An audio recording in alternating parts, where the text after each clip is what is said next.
자녀라 일컬음을 받게 하셨는가? 우리가 그러하도다. 그러므로 세상이 우리를 알지 못함은 그를 알지 못함이라. 사랑하는 자들아, 우리가 지금은 하나님의 자녀라.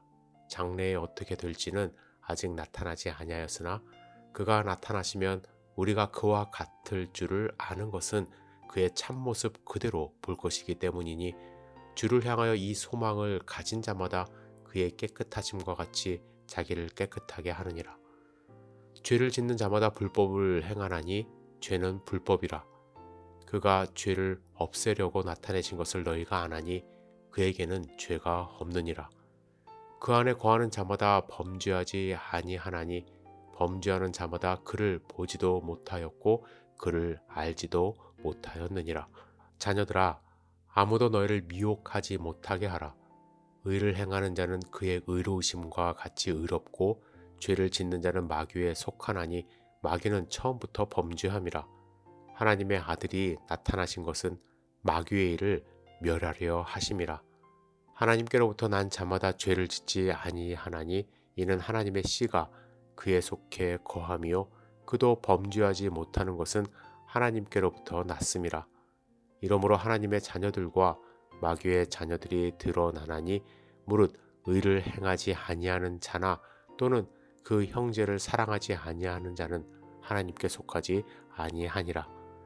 우리는 서로 사랑할지니 이는 우리가 처음부터 들은 소식이라.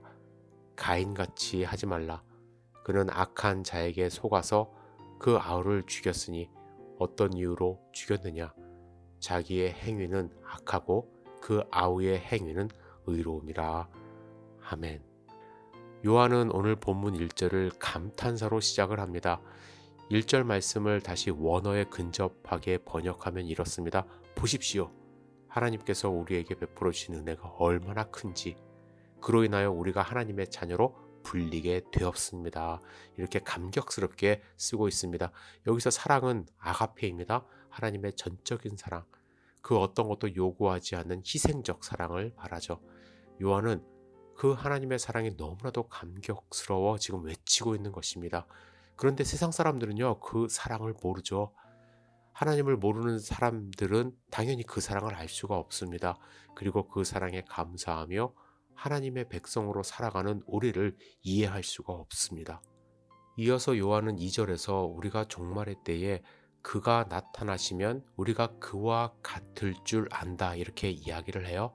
지금 우리의 모습은 연약하고 흠이 많고 부족하지만 다시 새로운 몸을 입게 되면 주님을 닮아 완전한 몸이 될 것을 지금 이야기하고 있는 것입니다. 그렇기 때문에 우리는 종말에 일어날 일에 대해 소망을 갖는 것이죠. 이 소망을 가진 자들은 주님께서 거룩한 삶을 살았듯이 우리도 또한 거룩한 삶을 살아야 합니다. 예수님이 이 땅에 오신 이유 무엇이죠? 우리에게 있는 죄를 없애기 위해서입니다. 십자가는 옛 사람의 죽음, 죄성에 사로잡혀 세상을 탐하는 옛 자아의 죽음을 뜻합니다. 이처럼 주님을 사랑하는 자들은 죄를 짓지 않고 주님처럼 거룩하기를 끊임없이 갈망해야 하는 것입니다. 요한은 죄를 짓는 자들은 그를 보지 못했고 알지도 못한다고 못 박아 이야기를 합니다. 여기서 요한이 강조하는 알은 무엇일까요? 관계를 이야기하는 거예요.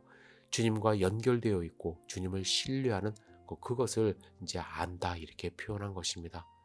요한복음 15장에서 요한은 예수님과 우리의 관계를 포도나무와 가지의 관계로 비유하여 이렇게 이야기를 합니다. 4절에서 5절입니다. 내 안에 거하라. 나도 너희 안에 거하리라.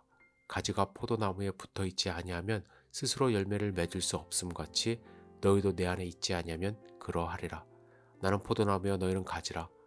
그가 내 안에 내가 그 안에 거하면 사람이 열매를 많이 맺나니 나를 떠나서는 너희가 아무것도 할 수 없음이라. 여러분, 우리는 어디에 있는지 하나님과 예수님과 어떠한 관계에 있는지 스스로 살펴보아야만 합니다. 그리고 우리가 하나님 앞에서 거룩해야 하는 이유는 하나님께서 예수님을 보내신 이유가 바로 죄를 멸하기 위해서입니다. 그래서 8절 후반부에 하나님의 아들이 나타나신 것은 마귀의 일을 멸하려 하심이라 이렇게 고백하죠. 예수님이 십자가에서 죽으신 이유가 뭐라고요? 우리의 죄를 사하기 위하여. 그럼 다시 죄를 지어야 할까요? 아닙니다. 하나님의 뜻대로 거룩하게 살아야 합니다. 바울은 로마서 6장 15절에서 강력하게 외칩니다. 그런즉 어찌하리요? 우리가 법 아래 있지 아니하고 은혜 아래 있으니 죄를 지으리요?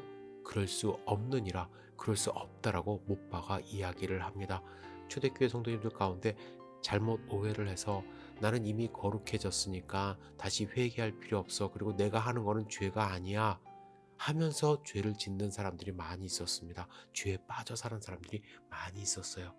예수님의 십자가를 어떻게 보면 무시하는 거죠. 예수님이 십자가에서 달리신 이유, 우리에게 구원만 주는 그 천국행 티켓을 주려고 한 것이 아니라 하나님의 백성 삼기 위해서 예수님이 십자가 사역을 하셨다는 것을 여러분들이 아셔야만 합니다. 죄를 지으면 안 돼요. 하나님께 속한 자는 죄를 짓지 않는다고 말합니다. 의를 행하지 아니하는 자, 형제를 사랑하지 아니하는 자, 마귀의 자녀라고 단호하게 이야기를 합니다. 여러분, 우리는 어디에 속해 있으며 어떠한 삶을 살고 있습니까? 오늘 내 자신의 삶을 다시 한번 돌이켜 보시기를 부탁을 드립니다. 하나님의 자녀로 사는 것 때로는 부담스럽기도 하고요. 이 타이틀을 없이 그냥 자유롭게 살고 싶은 그런 마음도 있어요. 하지만 여러분, 우리는 언젠가 하나님 앞에 서게 되는 하나님의 백성들이에요.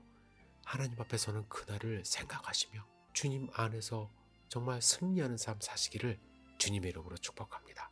기도하겠습니다. 주님, 오늘 본문의 말씀 마음 가운데 새기고 하나님의 자녀로 승리하는 삶 살 수 있도록 도와주시옵소서. 오늘 하루를 온전하게 주님께 의지합니다. 예수님의 이름으로 기도드렸사옵나이다. 아멘.